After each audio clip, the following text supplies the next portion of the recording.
Alright everyone, TGM here. Welcome to Eternal Darkness Sanity's Requiem. This game is awesome. Resident Evil 4, what's that? No, give me Eternal Darkness over anything else on the Gamecube any day of the week. I will absolutely take it. This game is fucking amazing, and I'm going to play through the whole game and show you exactly why. I'm also partially doing this game now because a friend was kind enough to donate to me a Dazzle DVD recorder. Thank you very much for that. You're awesome. This one's for you. Now, before I actually get started, another thing I want to mention is that to beat this game completely and get the true ending and unlock everything, you have to finish it 3 times, once on each alignment. And the way that I'm going to do it is I'm going to load a file that's already had all 3 alignments completed, so I'm going to get the true ending from only finishing the game once. So that's what you're going to be seeing at the end of the game. With all that said, let's get started.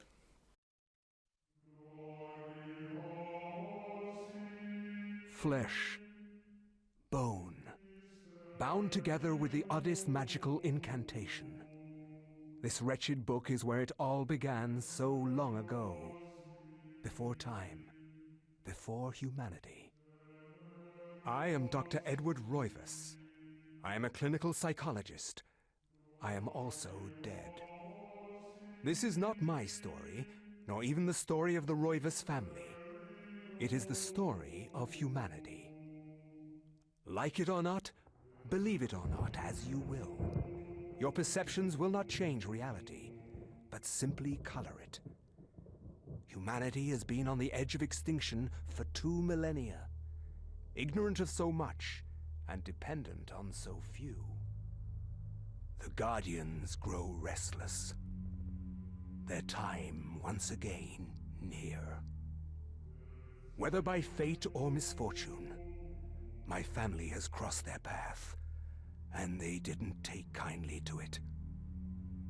Their attention turns to my granddaughter, for she is the last of my line, and the last hope for humanity.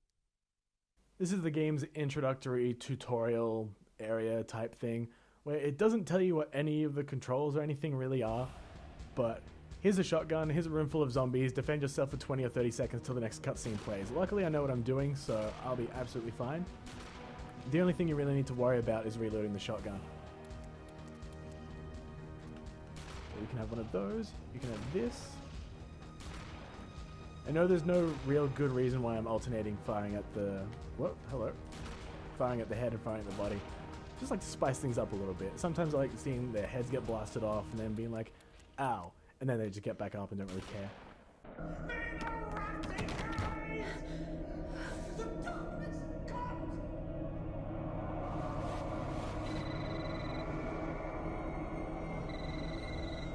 Remember me, Alex?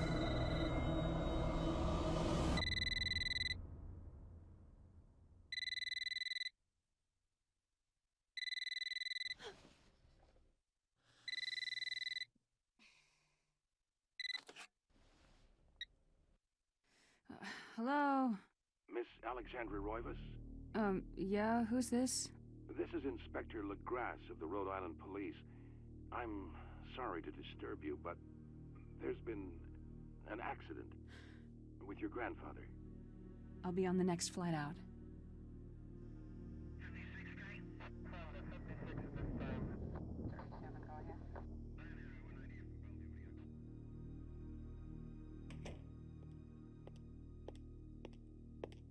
Ah, Miss Roivas. I'm pleased to meet you. I trust you had a pleasant trip? Yes, I suppose so, considering. Yes, my condolences. This is most unpleasant. It's a shame we couldn't meet under brighter circumstances. Yes, it is. Can we get this over with, please? Of course, this way. But I must warn you, it's not a pleasant sight. I'm afraid there's not much to see.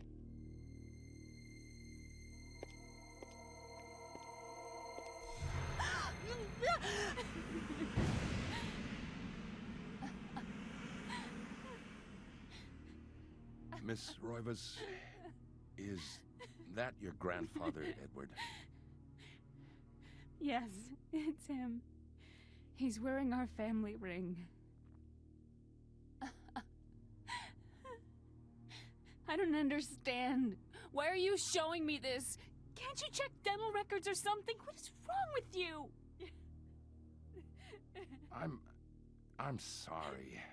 It's my job, lady. You're the only living relative, and no, we can't check dental records.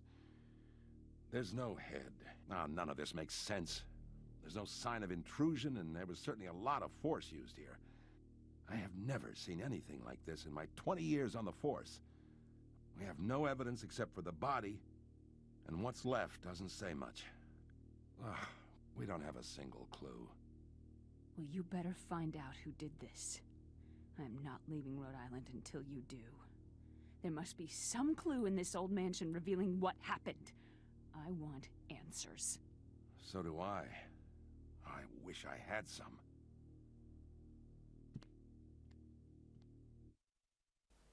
Shocked by her grandfather's mysterious death and frustrated at the incompetence of the local police, Alex vows to uncover the truth. She decides to search the mansion, the place where Edward conducted his research. If there was a tie to his past and possibly a tie to his murderer, it would be here. I'm not going to read all the text like this, just some of the stuff. I'll let you pause the video if you actually do want to read it. But first thing I'm going to do is examine this clock and grab the dresser key from behind it.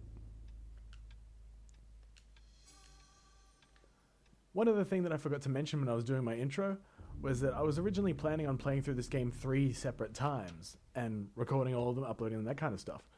But I was eventually talked out of that, and what I wanted to do at first was do a standard playthrough, essentially, where I grab all of the unlockables, but I don't create any spells before the game gives me the spell scroll for them.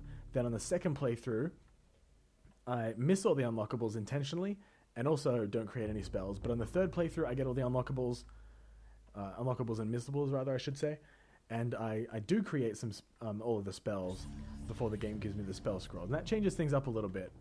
I'm not going to have access to stuff like Magic Pool until Chapter 6, at which point it gives me the option to create them with the runes that I get, but it doesn't give me the spell scroll for that until I think Chapter 10 or 11, and that spell is amazing. I'll create it as soon as I'm able to. But anyway, yep, grandfather clock puzzle. I will adjust the clock hands, set these to 3:33, and you'll open a secret passage, which every mansion in gaming has. Ever.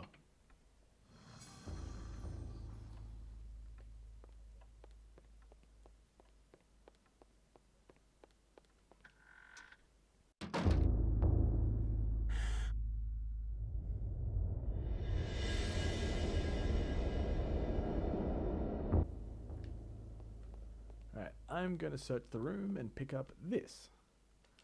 An ancient Roman weapon, a gladius, is on display above the fireplace mantle, another token of eclectic junk. So I'm going to take it, because obviously that's what the smartest thing is going to be to do. This function allows manipulation of inventory items with the current room. Yes, allows me to ready a weapon. This allows me to examine shit. Pressing LR allows switching back and forth between sections within the interface. This is your inventory. This is your map. This is your cinema and autopsy viewer. Don't look at that, it's all spoilers. And this is your options menu. Let's go and read the tomb. Oh boy, is it tomb or tome? Okay, I actually have to look this up after I finish recording this. A large leather-bound antique book rests upon the cluttered desk. Should Alex read the book? Yes, I shall.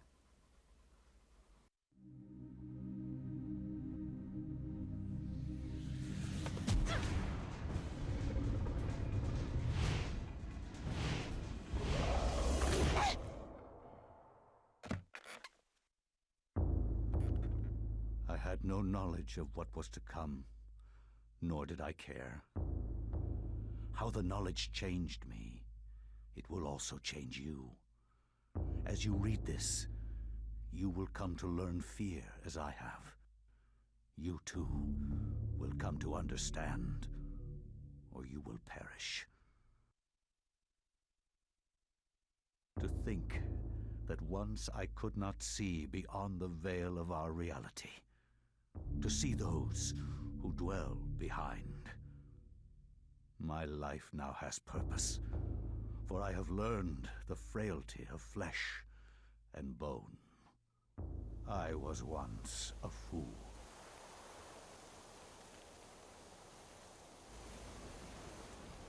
Where is Quies Candamest? Where is Conservondine? Facusatis aquae sumat, et animus eorum conferma. Pugna huis, dia sit modo prima multarum, si inceptum conficiamus.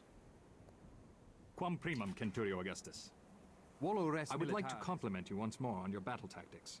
Our enemies did not have a chance. Do you believe that it really exists, Centurion? I do not doubt our Emperor's beliefs, or his orders. But if we are to retrieve the artifact, then we must be strong and patient.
As you've probably guessed from the fact that I've just teleported into an ancient temple thing, Chapter 1 takes place as me playing as this magnificently bearded SOB, Pius Augustus. Get used to seeing him. A ladder leads down to the dank heart of the labyrinth. Oh yeah. Danger lurks beneath, yet Pius's courageous resolve does not buckle. I will climb down this ladder. Can't really progress with the plot, unless I do.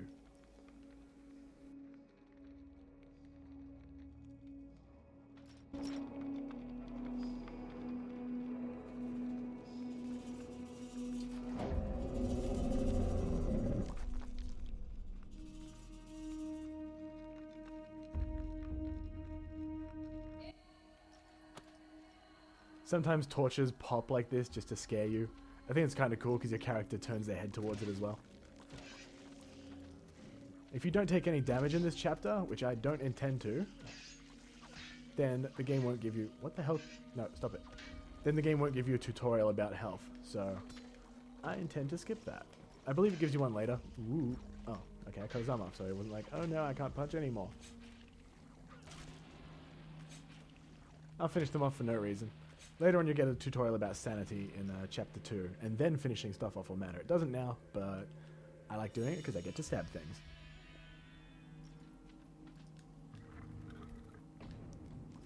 Alright, you can lose your head, and you can lose your head.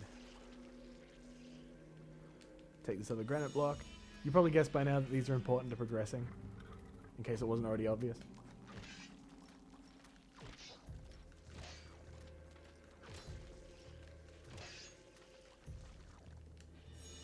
Just cut off everyone's head. I don't even care. They're zombies. I mean, I don't think they're going to grow it back. Unless they're the Chitogro line ones and be like, why would you do that, you jerk?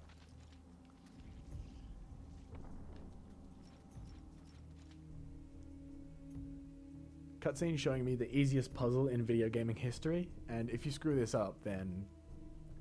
I don't know what to say to you. Just take your stuff and just go. You can lose your head. You can lose an arm because I pressed the analog stick the wrong way somehow. It is possible for zombies to attack one another if their head's missing and they're just swinging wildly. And sometimes you'll see zombies of opposing alignments start attacking each other as well. And the one with the stronger alignment will always win that. So, it took a second for the inventory to come up there. I'm intentionally going to put one of the granite blocks in the wrong receptacle, just to show you what happens. It just summons a zombie. See, I put the blue one in the green one, and it's like, no. I said it summons a zombie. Okay, I guess I'll thin out the herd a little bit.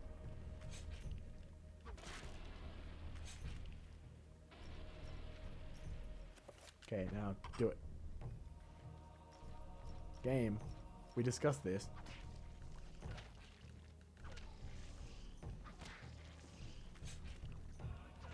Okay, maybe it doesn't want to summon them because there are zombies still alive. There we go. Okay. I knew that was going to work. It was just a matter of getting it to work. cut your head off. Yeah, they're pretty easy.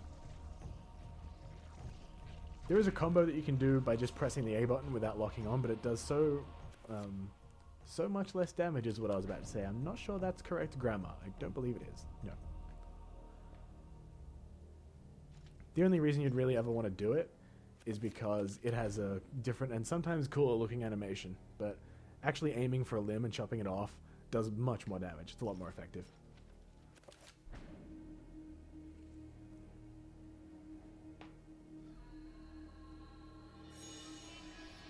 Now that I've done that, the other door will open. And the headless zombie is still there. Wow, never seen that before.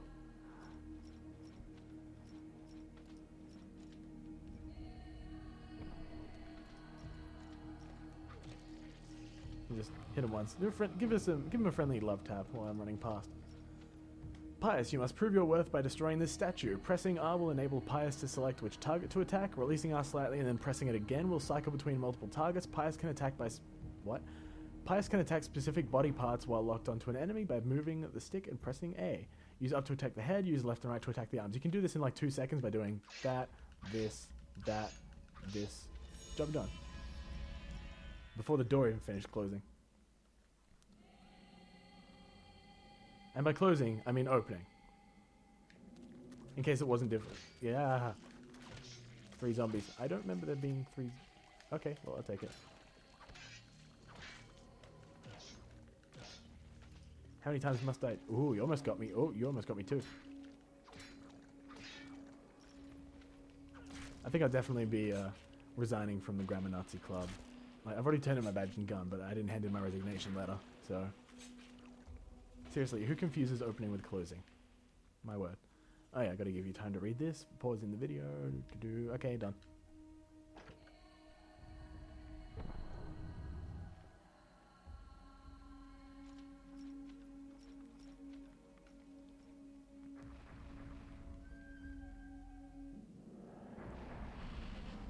Okay, this is where you get to make the decision of which ancient... are these things even called? Of which ancient artifact to pick up. That's what I was looking for. Okay, I didn't want to run that far to the right, but okay. I'll show you the text for all of them, and then I'll grab the red one. An effigy resembling a warped angel shaped from dark green emerald hovers effortlessly above the pedestal. I had to stop for a second to make sure I didn't read that wrong. Shaped like a delicate dome, a pale blue statuette floats gracefully above the pedestal. And lastly, a strange sculpture resembling a red-clawed worm mysteriously floats above the pedestal. I will take this one.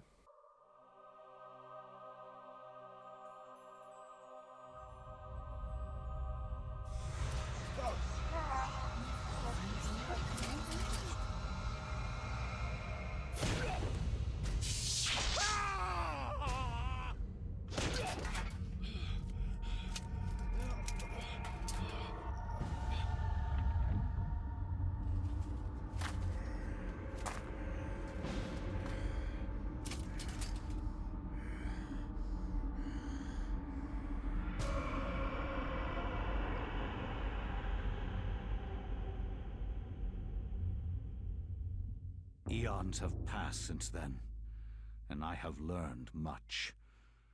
Chatturga's power filled me, invigorating my dead body. With a touch, I could level buildings, rend the ground asunder, and channel power such as mortal men could only dream. Face me, and you shall surely perish.